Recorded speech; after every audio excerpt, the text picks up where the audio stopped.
Hello and welcome to my channel. My name is Jennifer and I'm showing you how I line my stocking. Now this is a very special video. If you're new to my channel, I do embroidery, I make Bucilla kits and other felt kits. I also do machine embroidery, I run an Etsy shop, and a bunch of other things. So click subscribe if you like that kind of content.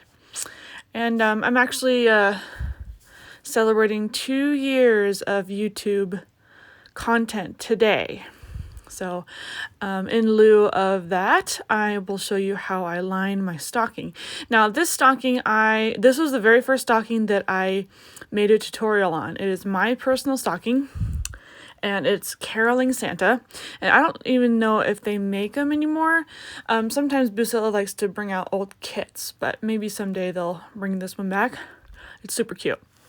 So what I did was I went to JoAnn's and I bought their felt fabric, and I bought white because most, if not all, of my personal stockings have white backings. So I took my stocking and I traced it using a pen and some posterboard, and that's how I made the template. And now I'm cutting that out. And I'm going to set the rest of this aside. And I'm going to cut the rest of this out. Okay, so I decided to speed this up because I filmed this in real time. And it took me about, I gotta say, about an hour or so to line my stocking. And actually, my stocking, I did not make a lining for. So I'll show you how I do that in this video.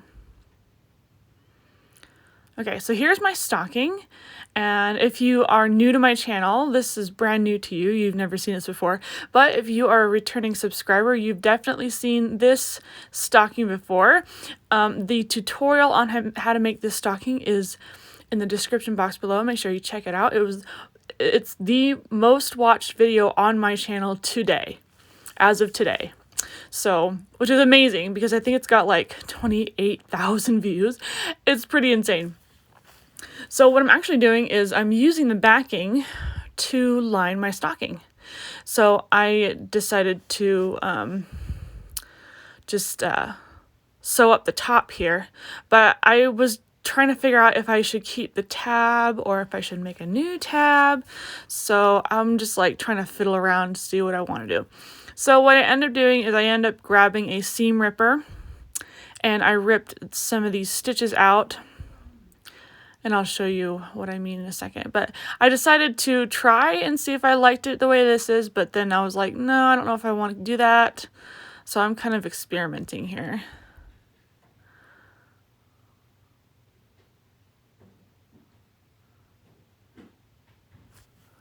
Yeah, I was like, no, I don't know if I want to do this. Because I want to keep the tab, the back of the tab needs to be attached to the back. So I was like, nah, I'm not going to do that. So I'm just making sure that's secure. So I ended up grabbing a seam ripper and I'm just going to completely take this seam out. And this is important for 2 reasons. One, the back of the tab needs to be attached to the back of the stocking to make sure that it's distributing its weight properly, because felt can stretch. And 2, it just looks better that way. And that way you can fill it and it will hold the weight. So I was debating whether or not to make a new tab for my stocking.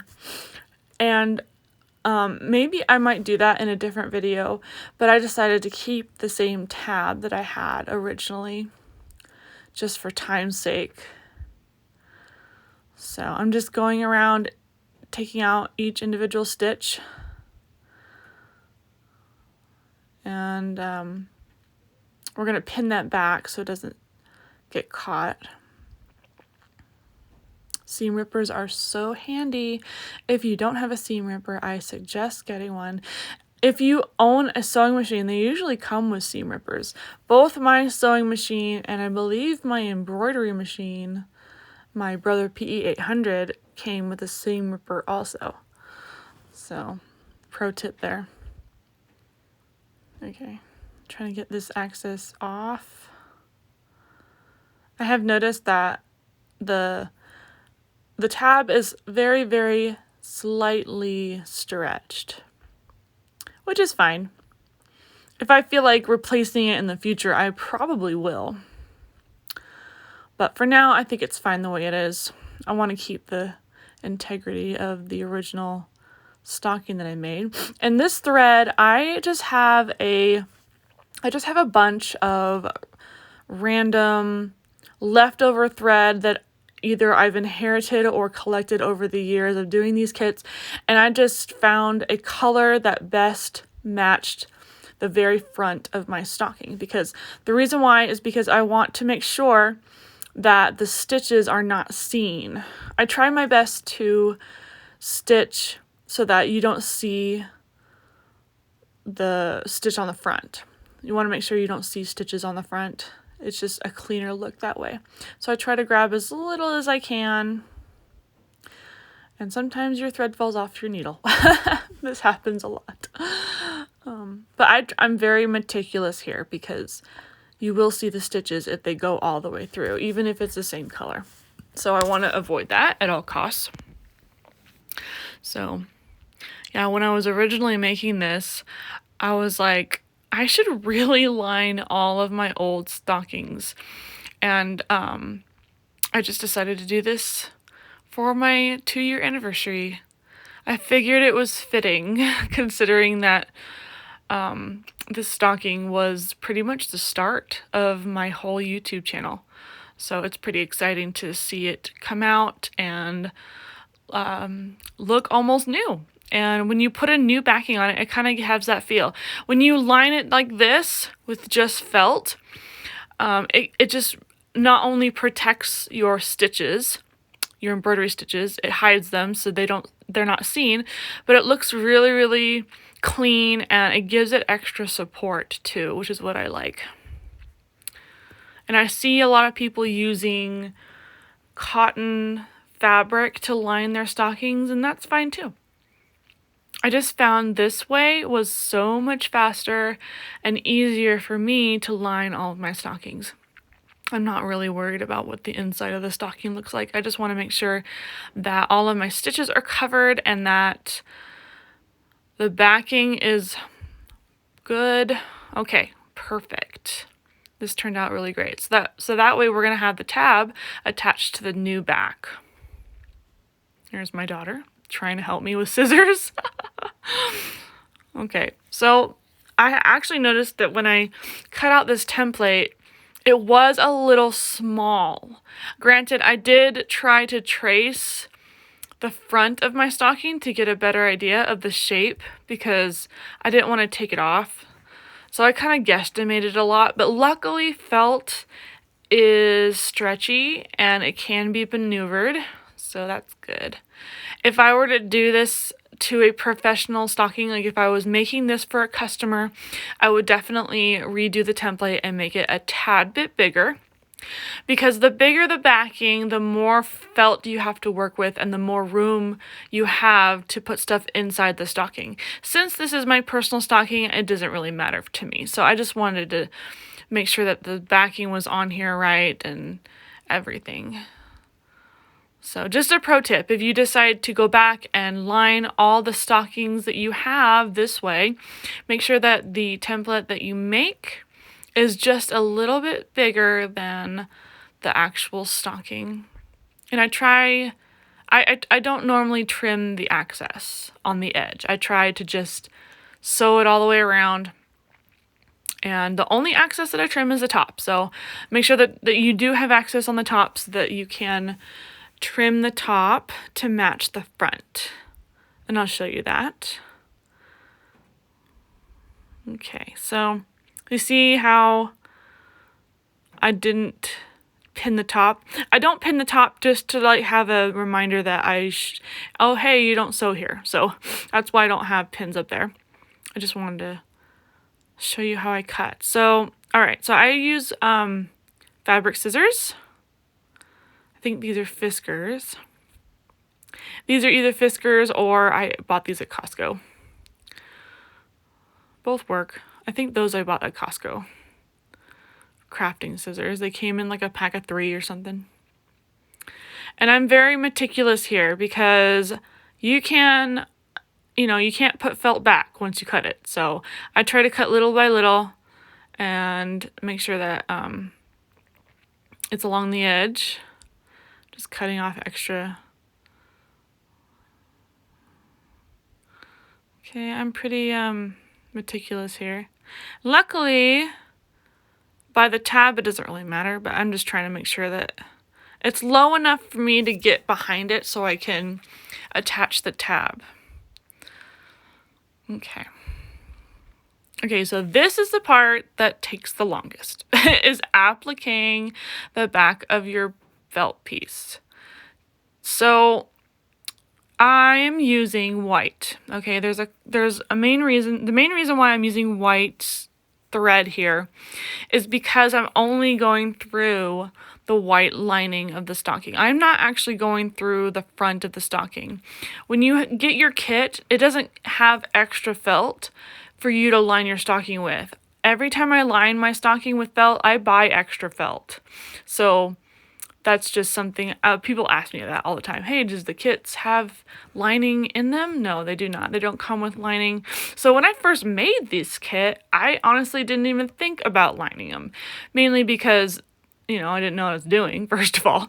But over the years and joining groups and learning more, I'm learning that lining your stocking not only creates a finished look, but it also protects all of your stitches and everything and all your work. So there are several reasons whether to do felt or to do cotton lining. A lot of people like to use cotton just so that they can wash it if they need to. I've honestly never had a problem with it. And I have 3 kids, so it's really personal preference. Maybe in the future I'll add cotton lining to these stockings. Who knows? I might end up doing that. I mean, maybe that'll be on my bucket list of things to do for my personal stockings. The challenge is finding the cotton patterns that I like. So I want to make sure that they coordinate with each theme of the stockings and that I like the colors and everything. So that takes time and effort. So this is way easier, way faster, and still efficient.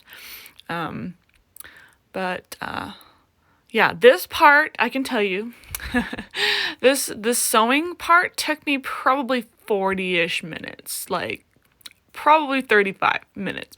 Again, I've been doing these for a long time, so I kind of get into a rhythm, and when you do the more that you do, the more you get into a rhythm. And I've noticed that over the years, the faster my rhythm is, the more evenly spaced my stitches are.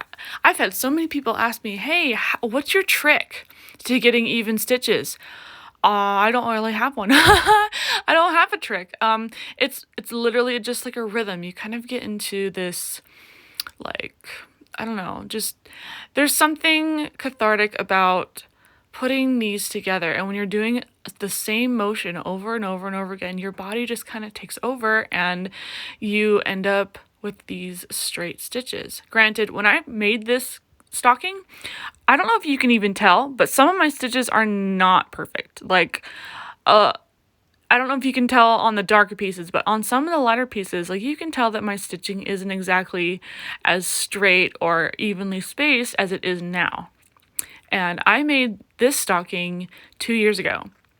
So, I mean, you can probably tell from the tail that even my spacing was a little bit closer than my spacing is right now. So it really kind of depends on the rhythm that I get into.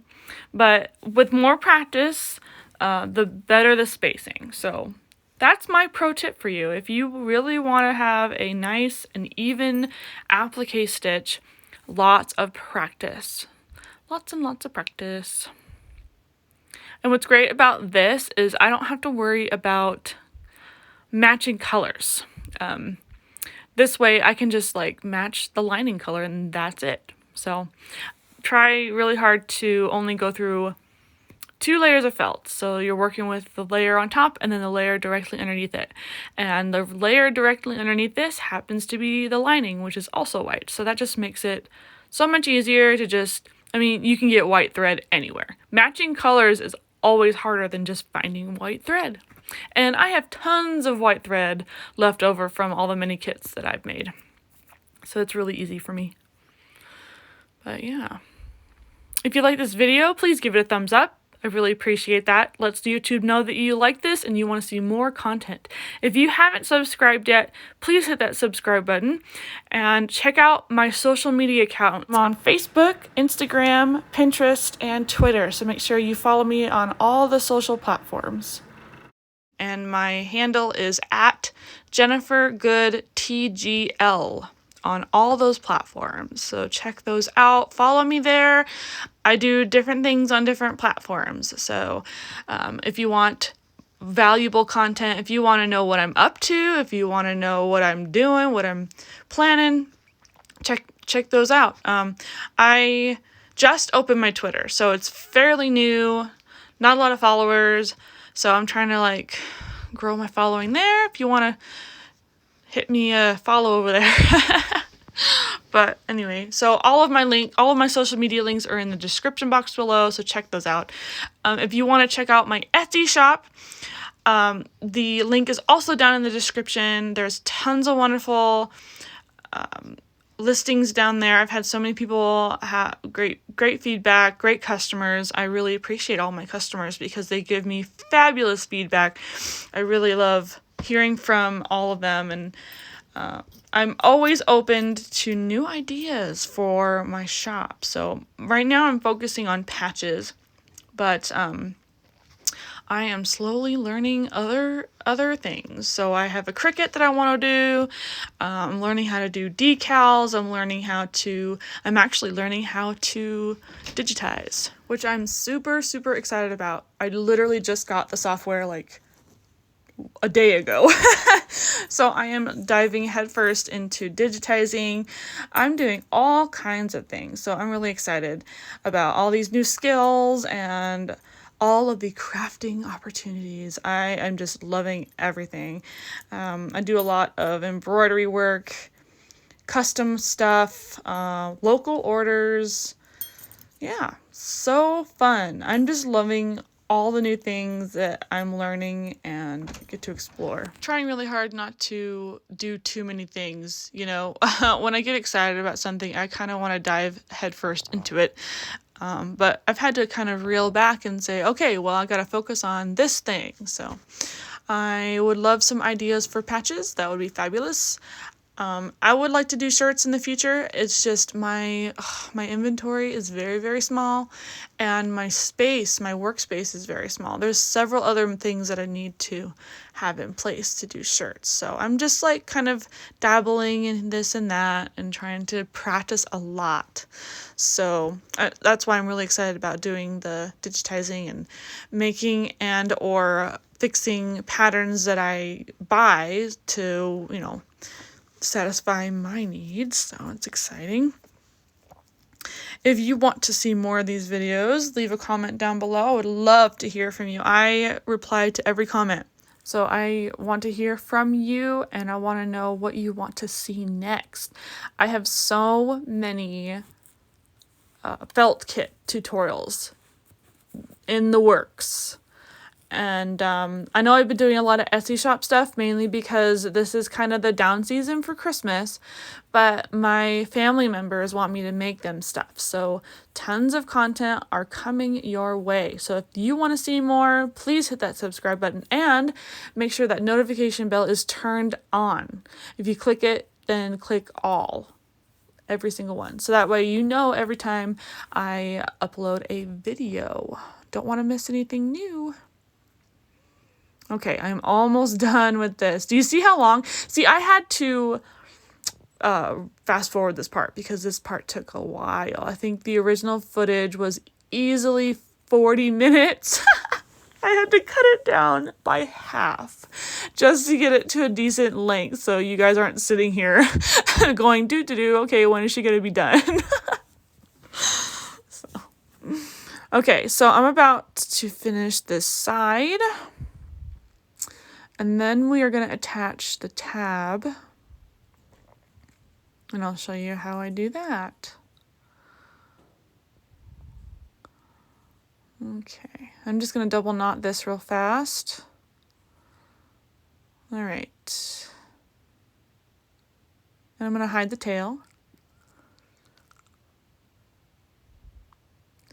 And I'm going to grab some pins here.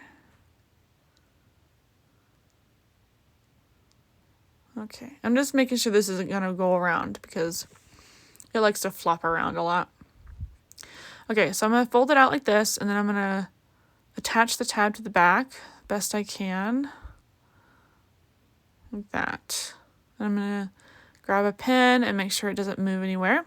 And then I'm going to grab my thread, and we're going to keep with white because red is just too bright. So white will blend in beautifully. And then we're going to attach the tab. And I like to start in this corner and go around. So I like to go right to left.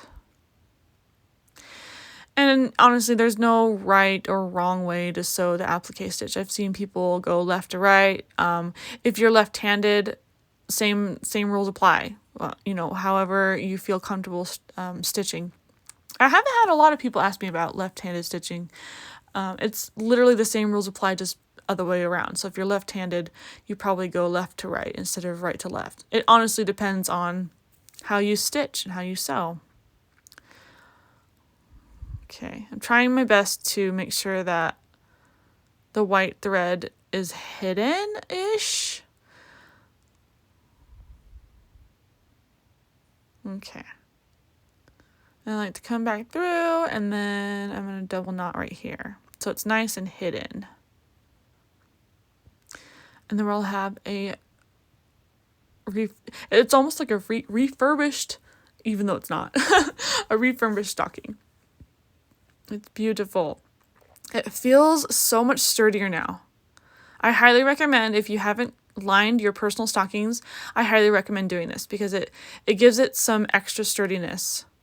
And it feels brand new. Wow. It feels great. Looks great. All right. We are all done. Thank you guys for watching. I really appreciate you. Have a good one. We'll see you in the next video. Bye.